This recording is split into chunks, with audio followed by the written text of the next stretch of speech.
Bonjour, nous recevons aujourd'hui Georges Plassa, le président directeur général du groupe Carrefour. Georges Plassa, bonjour. Bonjour. Vous avez fait toute votre carrière dans la grande distribution, vous avez notamment passé 14 ans chez Casino. En 2012, vous arrivez chez Carrefour pour remettre le groupe en ordre de marche. Alors quelle stratégie avez-vous appliquée pour cela et quel bilan en tirez-vous aujourd'hui? D'abord l'écoute, essayer de comprendre ce que les gens ont vécu. Ensuite, les inviter à revenir à leur métier après qu'ils en soient sortis pour chercher des solutions qui n'étaient pas nécessairement les bonnes. Et enfin, réorganiser la société pour accompagner une nouvelle stratégie. Voilà les 3 points principaux. Et donc le bilan aujourd'hui? Le bilan aujourd'hui, c'est qu'on a franchi une première étape, qui est effectivement une étape de retour au métier de la distribution.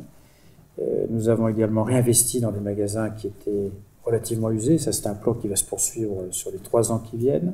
Et maintenant, on va entrer dans une deuxième étape, qui est celle de plus d'innovation, de la greffe des nouvelles technologies sur nos réseaux physiques, et enfin de la simplification, puisque toute entreprise de la taille de Carrefour a accumulé un certain nombre de pratiques qui finissent par la contraindre et par ralentir ses méthodes de décision. Alors vous parliez nouvelles technologies. Comme toutes les entreprises, Carrefour n'échappe pas à la révolution du numérique. Comment la stratégie du groupe s'inscrit-elle dans cet univers du digital? Nous considérons d'abord qu'un des grands avantages de Carrefour, c'est son réseau physique, qui nous paraît incontournable, puisque nous sommes multiformats, nous nous rapprochons des clients. Et ce réseau physique trouvera sa vraie valeur lorsqu'on y greffera ce qu'on appelle le cross-canal, c'est-à-dire la capacité pour un client d'être servi parmi tous les formats qui sont les nôtres, quand il le souhaite, où il le souhaite. Et je suis convaincu que le digital est une solution de plus au commerce. Elle est complémentaire et additionnelle, elle ne se substitue pas au commerce physique. Et donc ma conviction, c'est que les acteurs de la distribution traditionnelle, à condition d'avoir de très beaux réseaux, sont sans doute à terme les gagnants de cette révolution numérique. Et donc les clients, les modes de consommation changent. Quels sont les impacts pour le groupe? Ils changent moins qu'on ne le dit et plus qu'on ne le pense.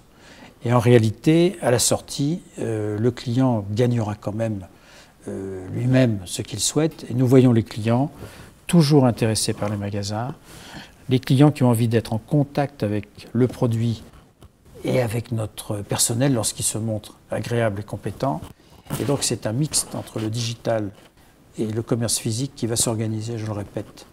Donc ce n'est pas une révolution, c'est une évolution qui supposera quand même un changement de mentalité de la part de nos commerçants qui sont assez territoriaux, puisque le chiffre d'affaires ne se fera pas nécessairement au même endroit qu'avant. Et donc il faut jouer collectif. Ça, c'est quelque chose qui nous attend dans le futur. C'est un changement d'état d'esprit. Alors toujours à propos du digital et plus particulièrement du big data, parmi les secteurs en pointe dans ce domaine, on trouve la grande distribution. Quelles sont les opportunités liées au big data pour un groupe tel que Carrefour? Ce sont des opportunités de pouvoir gérer correctement nos bases de données. Donc nous nous apprêtons, ça va prendre encore 2 ans, effectivement à disposer de nos propres big data, qui auront un immense mérite, c'est qu'elles permettront aux différents acteurs de la société d'aller chercher leurs informations dans une base de données qui sera clusterisée par fonction, au lieu de leur envoyer en permanence des choses, vous voyez, top-down. On inverse complètement le dispositif.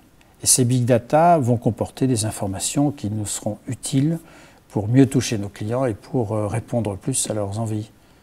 Vous avez un exemple? Ben oui, par exemple, je sais que je vois que vous avez un magnifique collier avec des pierres splendides. On sait que vous vous intéressez à la bijouterie. Et donc, pour votre anniversaire, on pourra peut-être vous proposer à vous ou à celui qui souhaite vous faire un cadeau, une opportunité qui corresponde à ce que vous aimez. Alors, au niveau des profils que vous recherchez aujourd'hui au sein du groupe, est-ce que c'est lié au big data? Le big data aura ses experts, on en trouvera, il y en a de plus en plus. Mais il faut que ces experts du big data soient en même temps des experts de la distribution. Parce que les données, sans comprendre le modèle de base, ça ne sert à rien. Mais on cherche des gens de tous niveaux et de tous horizons. Parce que le commerce ne segmente pas ses clients. Donc il nous faut des gens intelligents qui comprennent les gens, qui aiment les produits et qui aiment les nouvelles technologies. Voilà. Alors ça peut être évidemment des polytechniciens. On a d'ailleurs une dizaine chez nous et ils sont toujours bienvenus. L'un d'entre eux dirige un de nos grands pays et ils sont toujours bienvenus. Il y a de la place pour tout le monde. Alors enfin, un dernier mot sur le conseil que vous souhaiteriez adresser aux jeunes polytechniciens pour leur future carrière professionnelle. Eh bien, il ne suffit pas de faire Polytechnique pour faire une belle carrière, il faut en avoir envie, il faut être dans la vie, et il faut surtout ne pas trop programmer son évolution. Voilà. Les opportunités se présenteront à eux compte tenu de leur niveau de formation, il faut qu'ils sachent les saisir et qu'ils les mettent en œuvre. Dans les entreprises aujourd'hui, l'action après la réflexion est fondamentale. Je vous remercie, Georges Plassard. Je vous en prie.